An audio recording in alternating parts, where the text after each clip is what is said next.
But whatever, it's good enough. We're live. All right, good morning. It's Fireworks Yay. Friday. We took most of the week off. Well, I took most of the week off, which means Cameron took most of the week off from the show by extension. Buddy, I just got back from Savannah. We had a good time. Ate at the Crab Shack, ate at the Pirate House. I highly recommend both. And we bought a crap load of candy from the River Street Sweets. Ugh. And we drove back yesterday.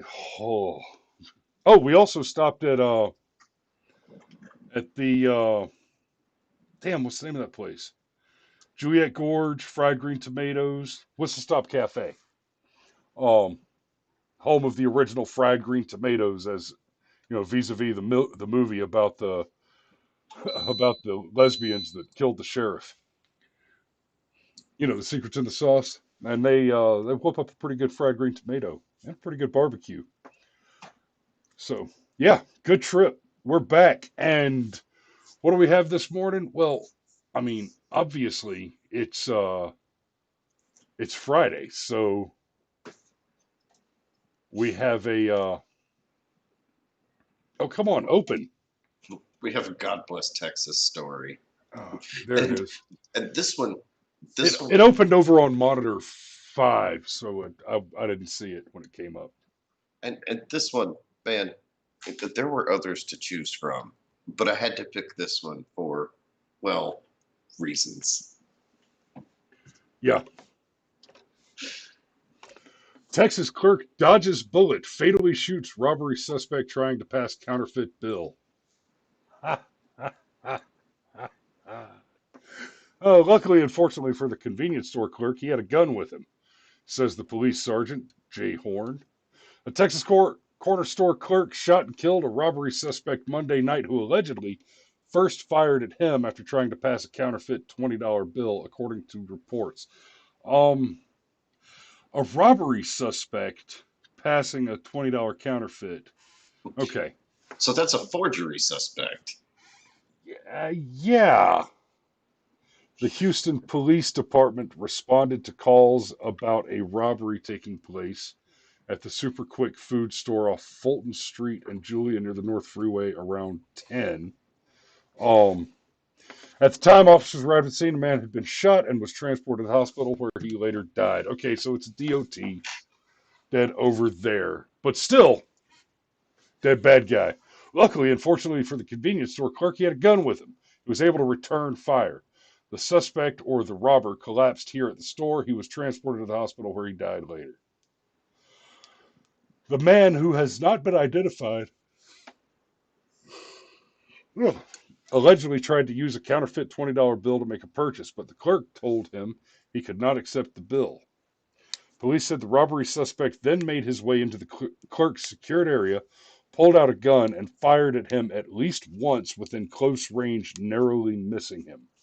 The clerk then pulled out a gun of his own and fired at the man, striking him multiple times. He's very fortunate to be alive right now. We're thinking that the bullet that the robber or suspect fired was only a few inches away from him. Horn said the clerk was not harmed in the incident. No charges have been brought against him. The suspect had a criminal record and was released on parole for a similar alleged robbery incident that happened last summer. Okay, so now I need to get smart on something because now we're not gonna look it up right now, but I find it interesting that we're talking about somebody trying to pass $20 counterfeit bill, and they're referring to him as a robbery suspect instead of a forgery or counterfeiting suspect. So I'm I'm gonna have to look that up. I wonder if that's a Texas thing, if that's a Texas law thing. If I think as soon as he made his way into the clerk's private area, that's when it became a robbery. Because I imagine whatever he was trying to pass that 20. so, we basically assume that after he failed to commit forgery, he decided to commit robbery. Yes. Yeah. He said, "I'm gonna get that pack of cools." Yeah, basically. Yeah. So there was an actual DRT out of Nashville like 3 days ago, but if any guesses why I picked the DOT over the DRT? Uh, Counterfeit $20 bill? Yep. You think the ink was still wet on it? No, it's a counterfeit $20 bill. It had probably been through the dryer. Oh, morning, Danny. Morning, Danny. Sorry we're late, but here we are. Um, yeah.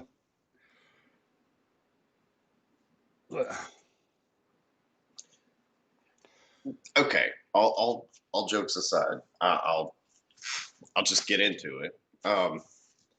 Obviously, this is somewhat of a reference to the George Floyd situation, and excuse me. Ooh.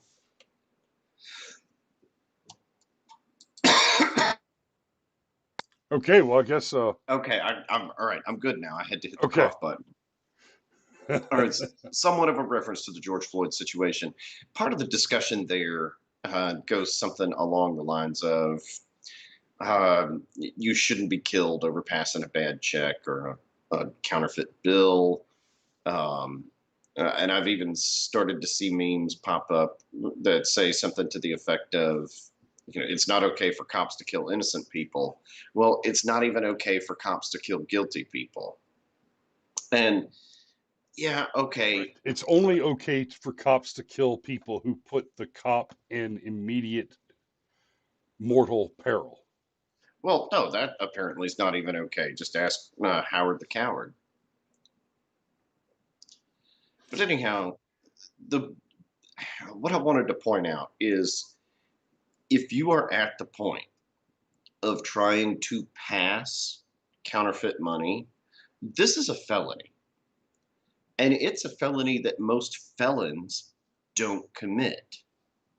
And so I think it's fair to assume at this point, if you're involved with counterfeit money, you're probably involved with a whole bunch of other shit that's dangerous and nasty. I mean, ooh, big shot. You mean this guy had a criminal record? You don't say. And then he attempted murder. Like he took a shot at the clerk and he went all Neo from the Matrix, dodged the bullet, returned fire, and bad guy ended up dying in some hospital in Texas.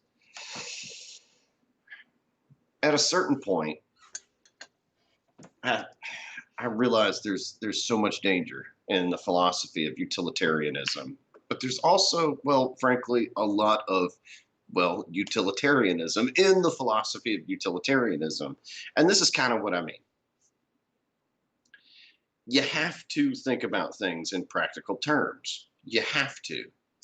And you're so much more likely to have a bad, violent, potentially even illegal end to your life if you are engaged in illegal activity. Just as a matter of pure practicality, if you do things like pass counterfeit bills, the odds of some cop putting his knee on your neck and you dying skyrocket. They just absolutely, like if you bang a bunch of strippers, you're probably going to get an STD. Just saying, there's a good chance there. Okay. And I think it really needs to be noted here that because of the extensive criminal records of just about anybody that's willing to engage in this, like nobody just goes from, oh, I'm just an innocent person to, it's time to rob a liquor store. Like there's incremental steps that happen. Like you don't just become the biggest drug dealer on the block. No, you start out by getting a couple of ounces and flip into your friends. That's how you start. So, I mean, you can say all you want. Nobody should die over a counterfeit bill, but I don't know that I entirely agree with you because maybe there'd be less counterfeit bills if more people died trying to use them. And I realize that's going to be awful and unpopular and, oh, it's so mean and, racist, bigot, homophobe, and all those other things that folks like to throw at people like me. But don't commit felonies. Like, it's not hard. What did I miss, buddy? You're over there typey. No, you're good.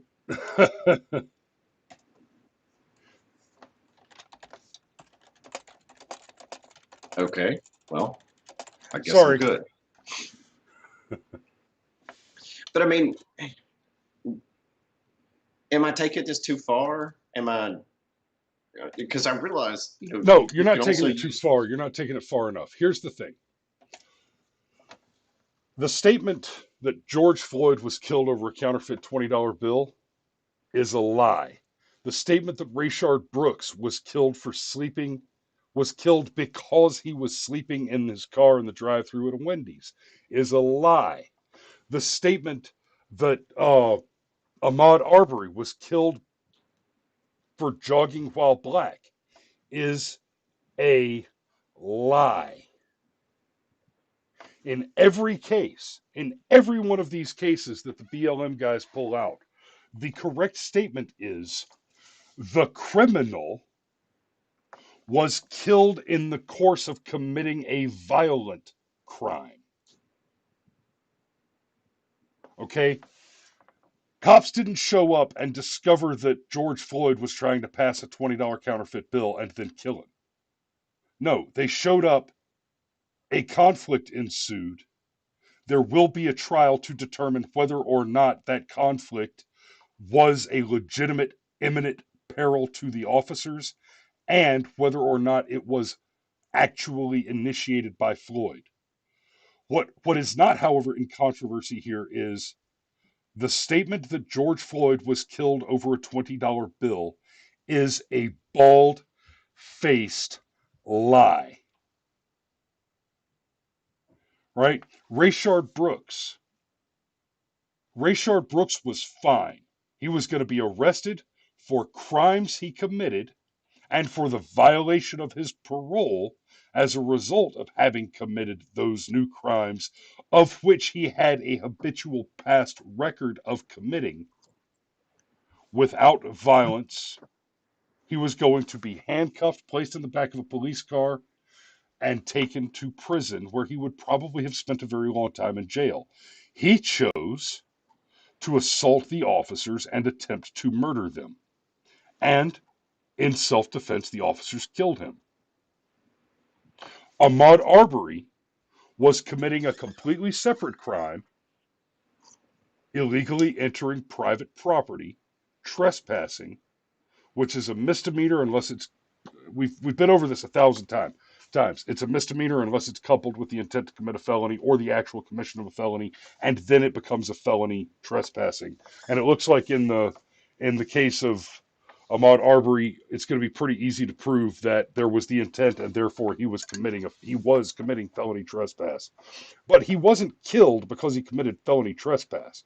Because he committed felony trespass and continued to get away with it over and over and over again, local citizens, as is their legal authority and right to do, attempted to conduct a citizen's arrest.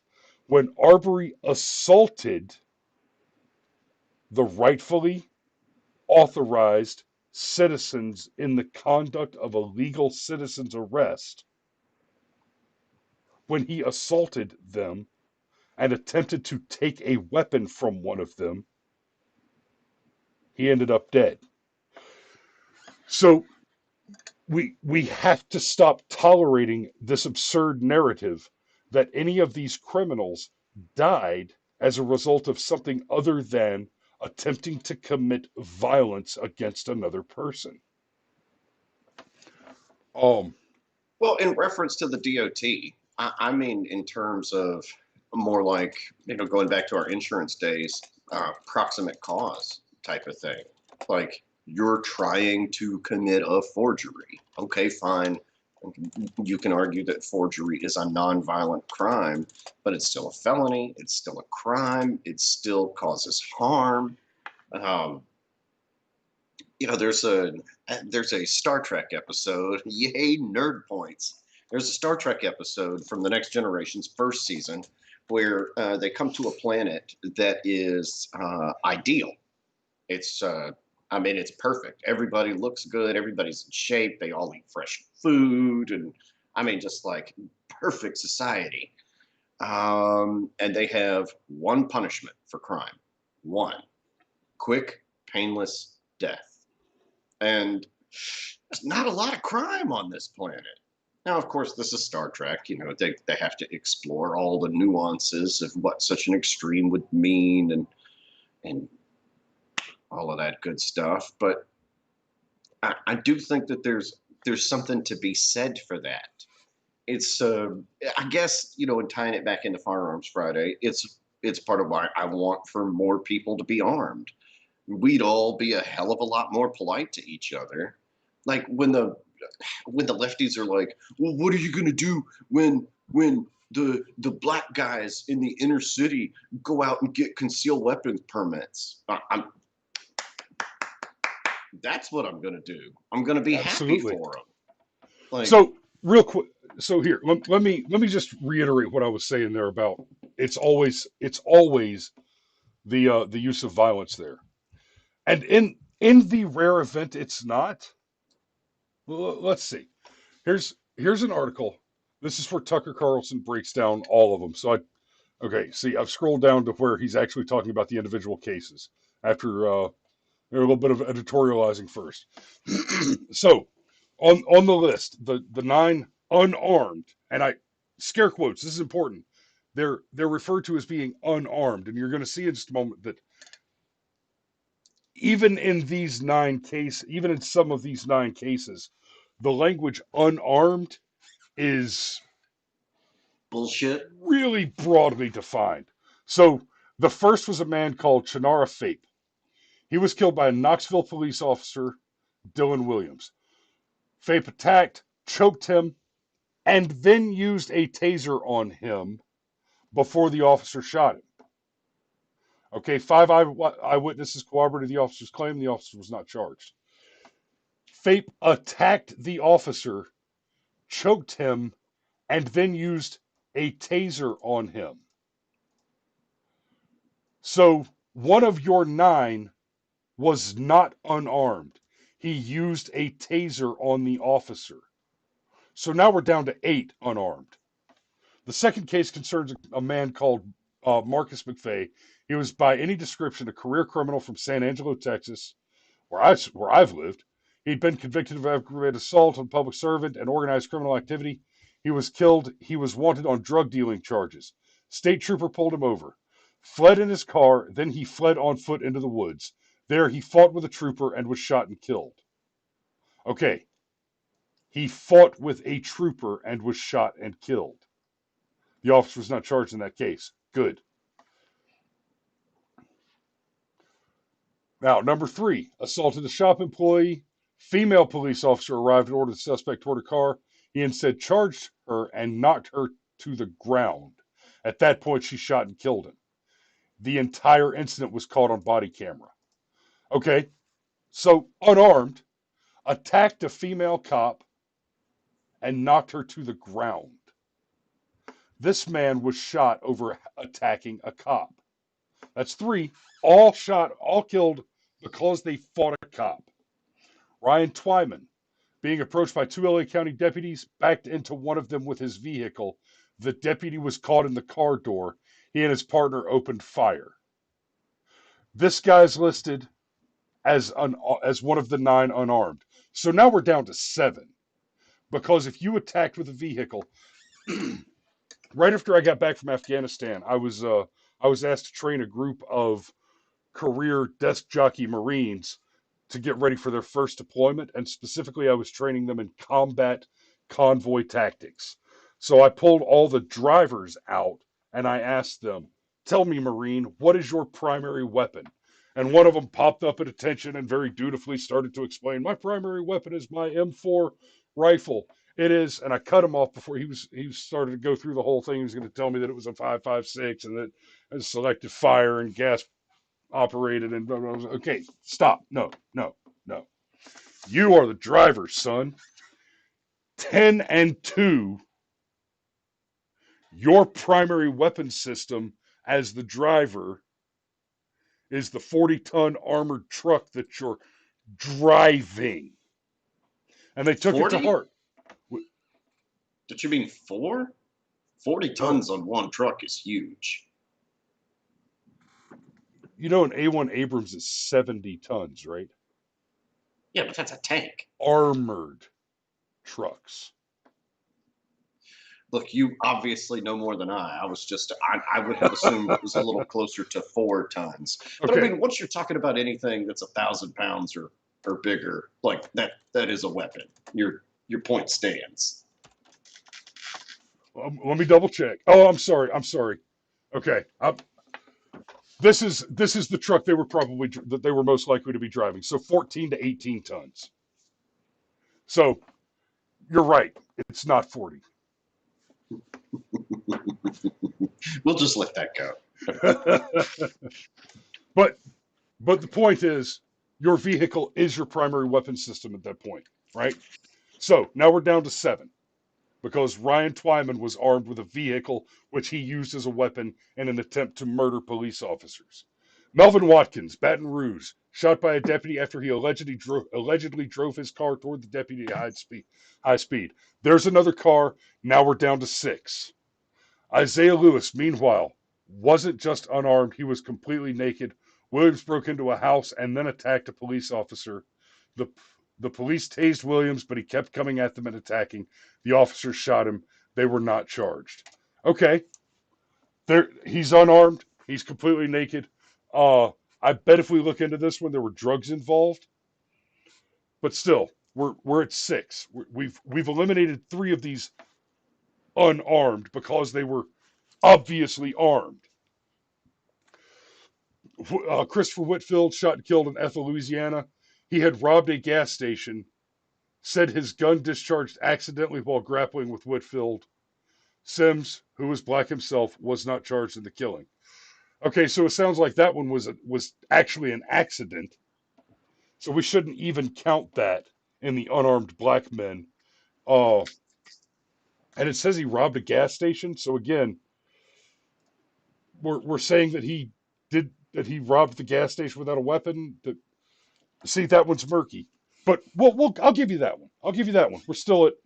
We've still cut it down from 9 to 6 because 3 of these are clearly also armed.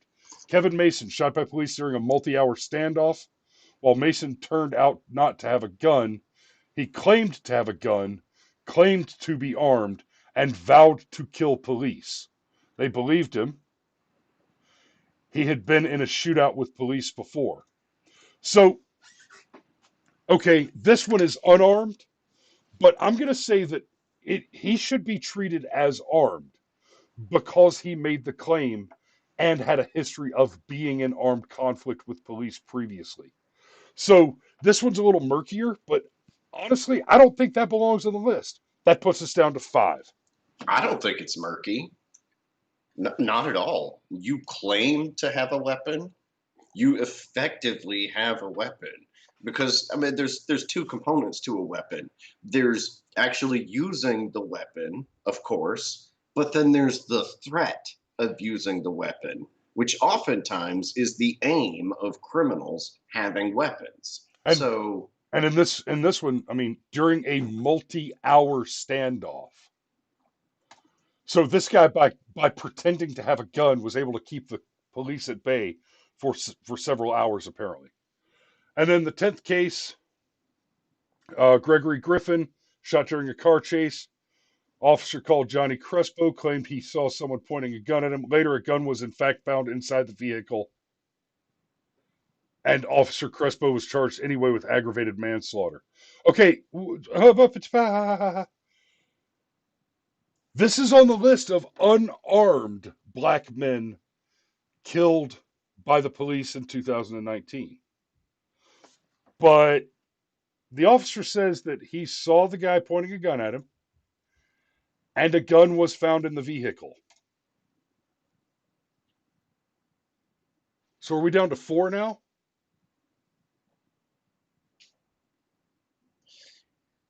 I mean, even the stats we trust, we can't completely trust. And I appreciate where you're going with it, but I was, maybe I didn't make my point clear enough, but it was more along the lines of, if you're thinking in terms of, oh, so and so shouldn't be killed over a counterfeit $20 bill, you're not thinking about anything correctly. Anything other than so and so shouldn't have been trying to pass a counterfeit $20 bill in the first place. Like, I Yeah, the can't help only but, people who have been killed over a counterfeit $20 bill are criminals who were killed by other criminals in disputes over that counterfeit $20 bill. No people have been killed by police officers over a $20 counterfeit bill. Period. That has not occurred. I guess I can't help but personalize things like this, because Papa Sheepdog was a cop for a long time. And somebody said, oh, well, you shouldn't, and police officers should be held to a higher standard, and so forth and so on. And I agree with all that. I do. But if I do something like spit in a cop's face, for example, and that cop Bill Goldberg spears me to the ground, did the cop technically use excessive force? Yeah, probably, depending on their department's guidelines. But I spit in the cop's face. Uh, I guess part of what I'm driving at here is we're all human, including the cops, including the criminals, and the interactions between human beings are often messy. And when one person wants to be hostile, chooses to be hostile, whatever, and then they get a hostile reaction, I mean, we're going to blame the cops for overreacting, but we don't ever seem to blame the criminals for causing an inciting incident. You know, somebody said, well, gosh, every other profession, they have bad apples, they get rid of them. Well, if I have a bad day at work, I spend most of my day in my truck. I don't have to talk to anybody. I don't have to deal with anybody. I can just, shut up, basically. But if a cop's having a bad day at work, I mean, what are they supposed to do? Just not go to work? I, I You mean the again, blue flu? which according to Papa Sheepdog is very real. Oh, yeah. Um, it's well, when you have actual confirmation.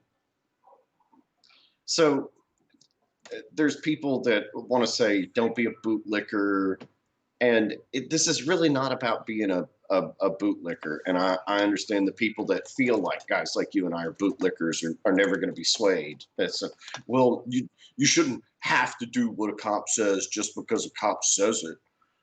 Okay, maybe not. Maybe philosophically you're right.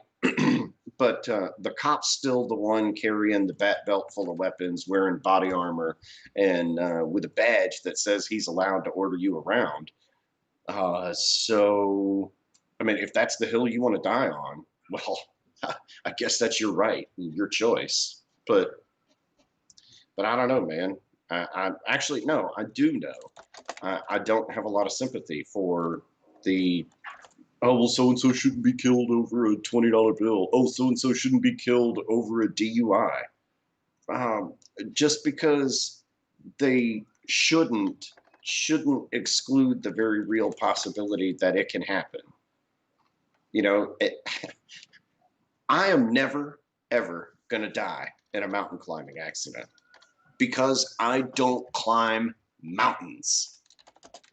I'm also never going to die in an encounter with police that goes off the rails, because I'm never going to have that type of an encounter with the police.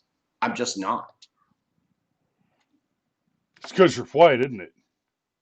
It's my privilege. Yeah, it's my privilege. It's my I know better than to just start shooting at cops privilege. Uh, I you know what? You know what the privilege is, and Alex and Danny talked about this last night. My parents got married. Oh no. I mean, you would look at the single biggest predictor. Do, do you have a father? Do you know who he is? Do you spend any amount of time with him? Right? Um, dude, something interesting is happening over here. You mentioned bootlicking, and I was going to be a little bit flippant. Um, Not flippant. I was going to show some pictures and make a point about something, and all of a sudden, wow! I don't know the wow. Remember all those Black Lives Matter foot washing stations? I was going to show a bunch of pictures of the Black Lives Matter foot washing stations where they're making white people come up and wash their feet and kiss their boots and all that stuff and say these are the guys that are calling us bootlickers. Um, this is DuckDuckGo. And All those pictures are gone. All those images, and I know this is they went the way of Stefan Molyneux's YouTube channel. and then Bing.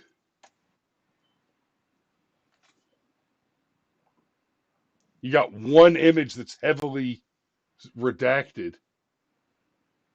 They got rid of all the foot washing station images. They're gone.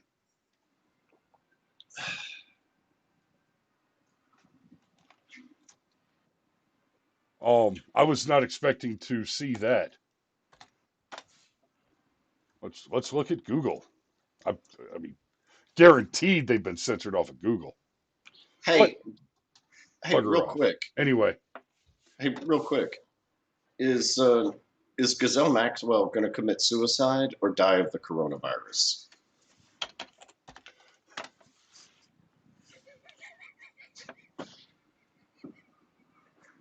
that's a tough call. That's a tough call. Oh, I, I think. Wow, way to derail. Okay, no. Here's what's going to happen. She's going to be found. She's going to be found hanging in her cell, having slit her own wrists. Uh, Having slit her own wrists to the elbow. Um, and it will be ruled a COVID death. Okay, fair enough. Um, Danny's in the comments. We had a caller last night call in and tell about a story that he posted about masks being ineffective, and then the story was gone from the original website. I actually I was watching when that caller called in, and I can't say that I'm surprised. Like and it's part of what you guys were talking about last night, where the whole shadow banning thing was subtle, but now that we're basically about 120 days out from the election, it should be like what 123 as of today. Now's when they're going to be more overt. They they've got to throw everything at the wall, and it's evil.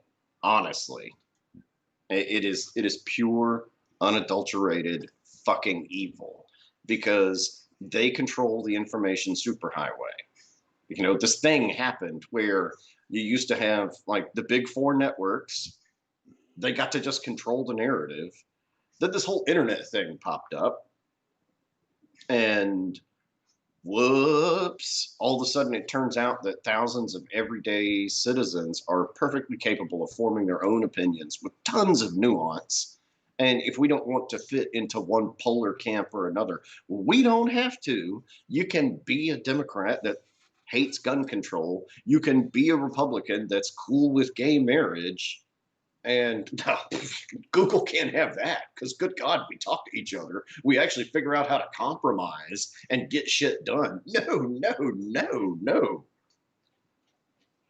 Well, So it part it doesn't shock me that the foot washing stuff is gone because even left leaning people would look at that and go, "Hey, man, that's a little fucking weird. I don't care who you are. I ain't washing your feet." yeah, No. um, and the thing with damn,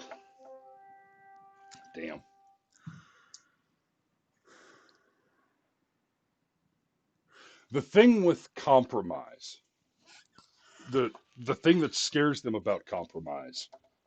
Look at the last several decades of politics. Compromise is not a thing in politics. It's a thing they like to talk about. But for the left, there is no compromise. It's all or nothing.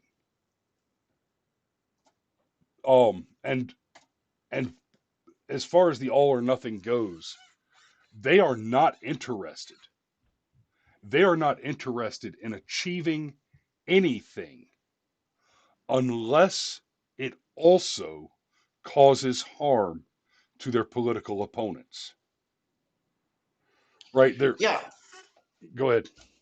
No, for the longest time, there was this absolutely ridiculous definition of compromise that went something along the lines of, well, it was a successful compromise. Nobody was happy.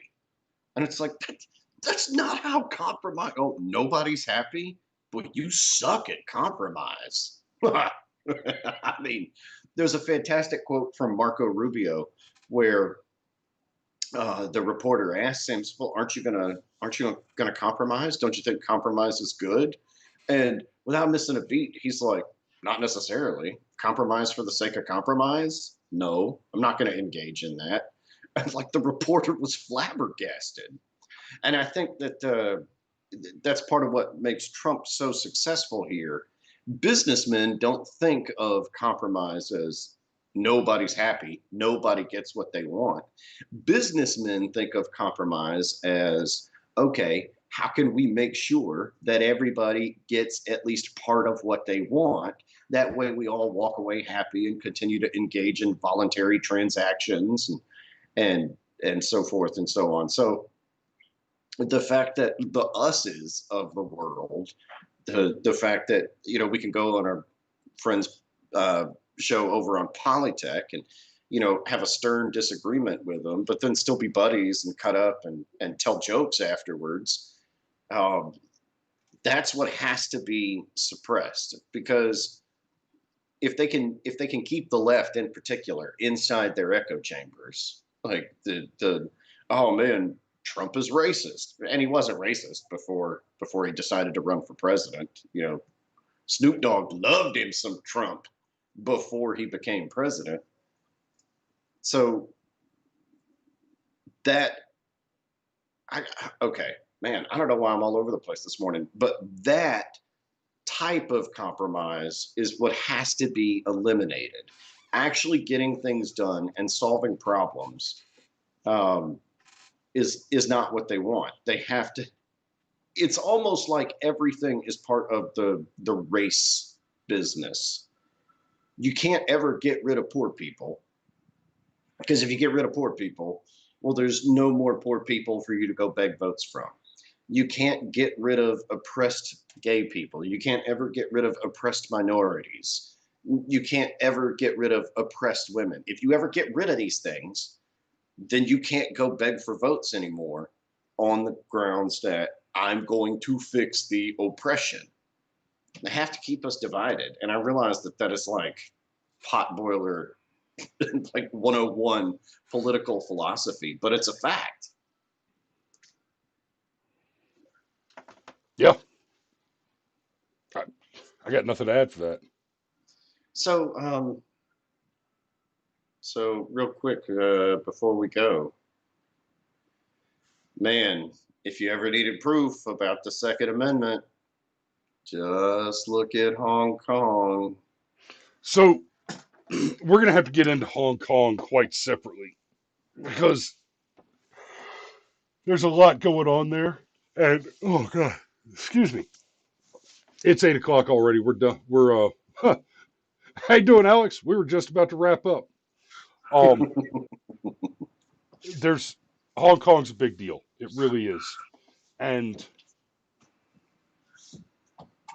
I've said this many times on the show, and I will keep repeating it I will keep reiterating it, and I will keep trying to explain this to people.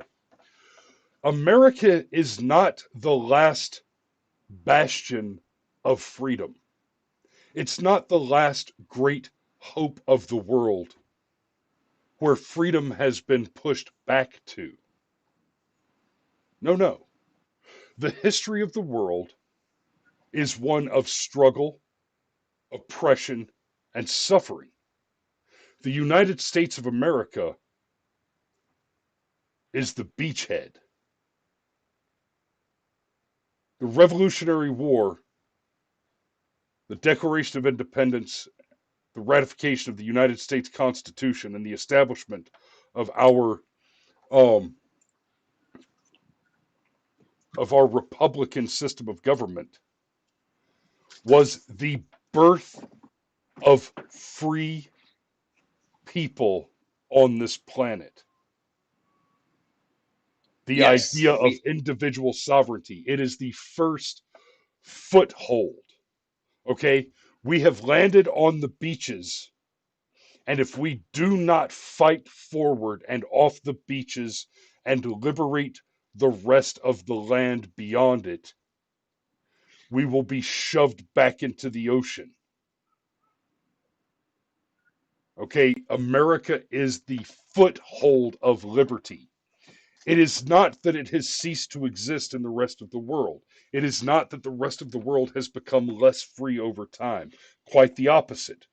The rest of the world is freer now than it ever was before because of the influence of the United States of America. And to say that the rest of the world is freer than it ever was before, keep in mind that outside of the United States of America, there is no assumed God-given right to keep and bear arms or to speak outside of the US. And those rights are being eroded daily by the enemies of liberty. That would be the Democrat Party and their radical, violent extremist groups like Antifa and Black Lives Matter and Planned Parenthood. Um, those those groups, those erosions of our liberty cannot be taken. They cannot be taken too seriously. I cannot overstate this. Outside of this country, you do not have the right to free speech. we are And the candle in the darkness. just to very very neatly emphasize what that really means. Outside of this country, if you're lucky enough to have something resembling a Republican form of electoral processes where you vote to change the representation in your government, your hate speech laws define hate speech based on the party in power.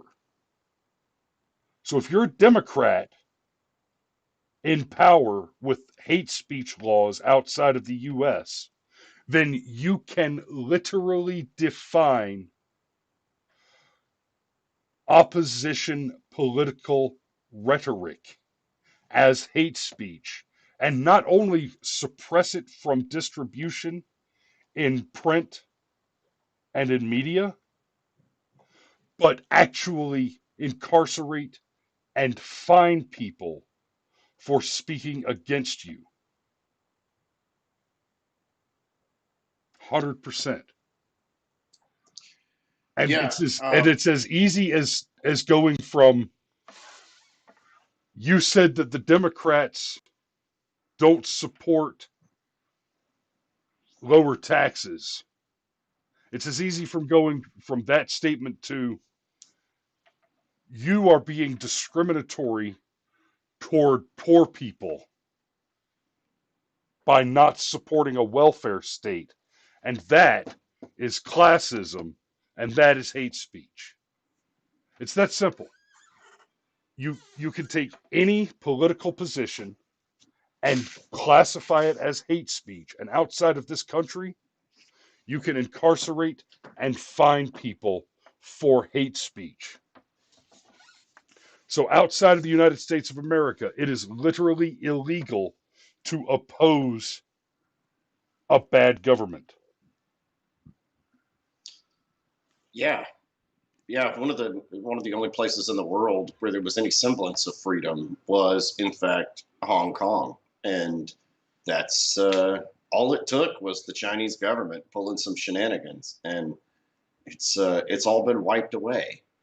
Any Hong Kong citizen can now legally be extradited, and ooh, I wouldn't want China to have extradition powers over me. I heard somebody describe Xi Jinping. He's basically the modern day Hitler. He's just smarter, craftier, more subtle, understands that you can't be in your face with the oppression. No, no, no. And here's the thing about America and every other nation that's ever existed has existed because of race or because of some commonly accepted border, because of some line of succession from a king or a ruling tribe. Every other nation was founded along those lines. America is the only nation ever to be founded on philosophy first, God given individual sovereignty. And that, frankly, what makes America better? That right there. America recognizes that the smallest minority is the minority of one. That's it, buddy. I just wish Hong Kong had And guns, man. I do. I do. think I'm going to give you a little piece to think on, and then I've got the safety brief, and I'm going to go a little hard on the safety brief this week because tomorrow's a big deal. Um,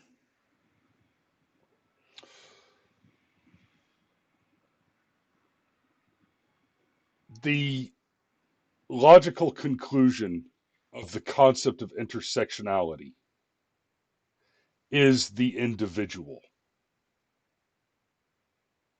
All right, so the leftist, the left wing radical identitarian politicos that are, oh well, you can't understand, you the straight black woman can't understand the plight of the lesbian black woman, and so they can't have conversations about one another's issues because they no shut up, you're stupid,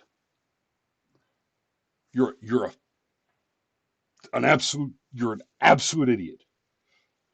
The ultimate end point of all that argumentation is that your identities are granular and disintegrate. My identity is not I am a white man. Right? My identity has a great deal more to do with my actual experiences. And guess what? That you are that you have whatever immutable characteristic may color the perception that you have of individual experiences, and it may inform the choices that you make to achieve those experiences. But it does not change which experiences are available to you voluntarily. It changes which experiences you may choose to pursue, which opportunities you may choose to pursue. But if you're talking about an opportunity that you have not chosen to pursue because you personally perceive it to be an opportunity which is reserved to someone else's experience, your loss is not my problem. It is a choice that you've made, and you must live with that. Now, 4th of July.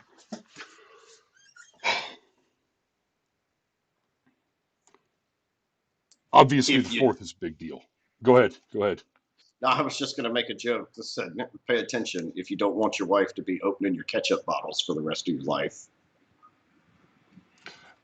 Wow.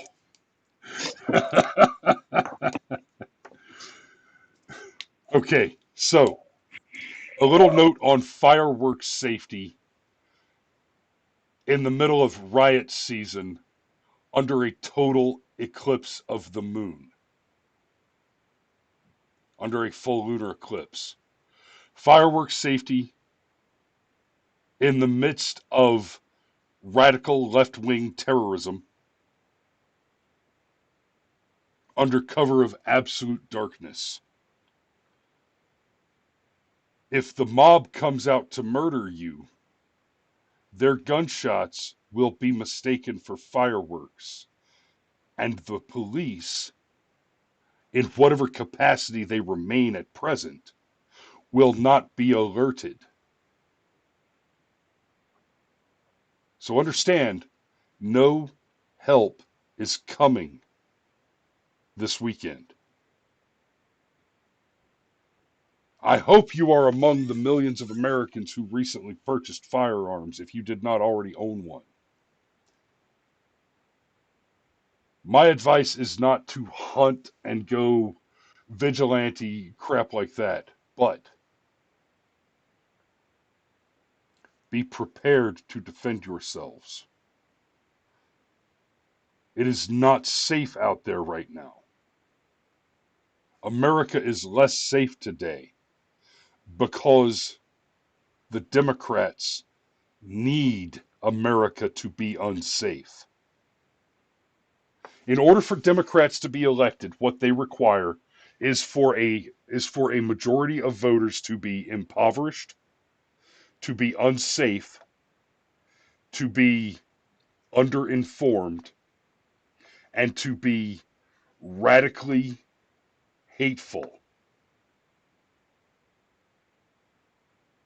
And we don't have to speculate on this.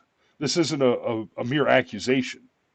We have decades of campaigns and outcomes, right? We have decades of politician promises X and delivers Y, right? It's not speculation. We're not saying, well, we think this politician's full of shit because all politicians are full of shit because that's what we understand about politics. No, this isn't some wives' tale crap that we're talking about. It's it, we have decades of, you know, oh, Lyndon Johnson said we're gonna do this whole welfare thing and we're gonna declare war on poverty and eliminate poverty in America.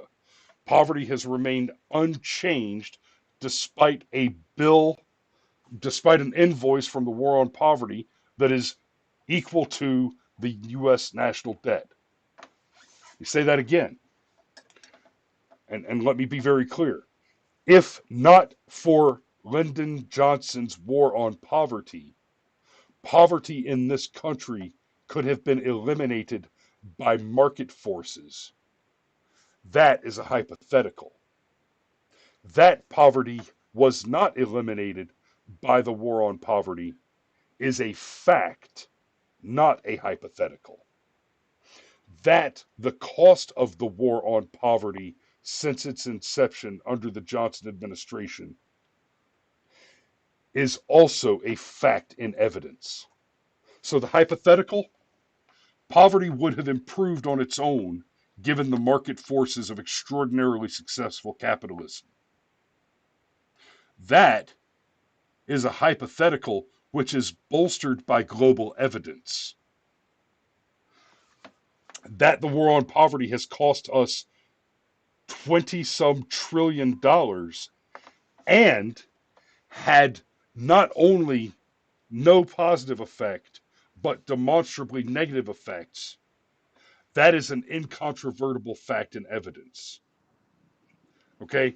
So when I say that the Democrat needs you poor, dumb, angry, and in peril for the purposes of winning office,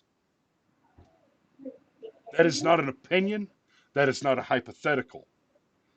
That is an absolute statement of fact based on the analysis of facts and evidence. So, this weekend, while the Democrat murder squads are out there hunting you because you're white, Be prepared to defend yourself because the gunshots will be mistaken for fireworks. Be safe. We love you. We want to see you Monday morning. Be careful. Be safe. Don't fry bacon naked. And don't drink in firework.